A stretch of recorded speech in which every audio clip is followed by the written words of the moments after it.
శ్రీ గురుభ్యో నమః. నా ఛానల్ని సబ్స్క్రైబ్ చేయకుండా ఉంటే సబ్స్క్రైబ్ చేసుకోండి.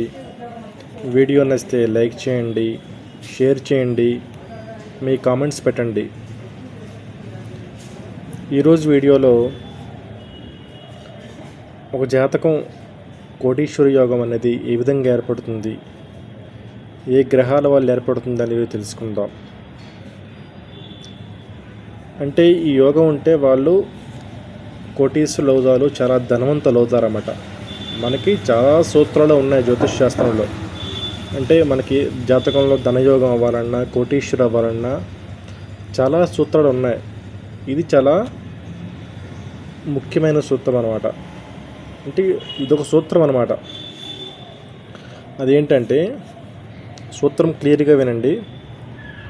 ఎవరి జాతకంలో అయినా గురువు రాహువు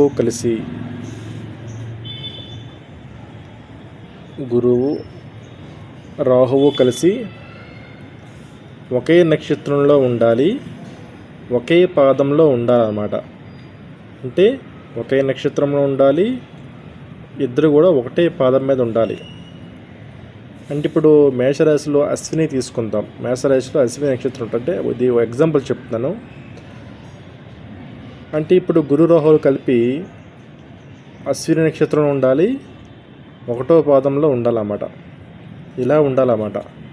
అది ఏ స్థానం ఉన్నా పర్లేదు, కానీ ఒకటే నక్షత్రం ఒకటే పాదంలో ఉండాలన్నమాట.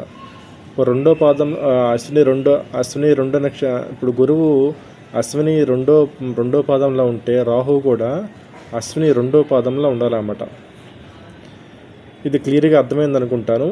అర్థమైపోతే ఇంకోసారి వీడియో చూడండి, చూసి కామెంట్స్ చేయండి. మీ జాతకంలో చెక్ చేసుకోండి ఈ యోగం ఉందా లేదని. కామెంట్స్ పెట్టి నేను రిప్లై ఇస్తాను. మరొక అద్భుతమైన సూత్రంతో నెక్స్ట్ వీడియోలో మళ్ళీ కలుద్దాం. స్వస్తి.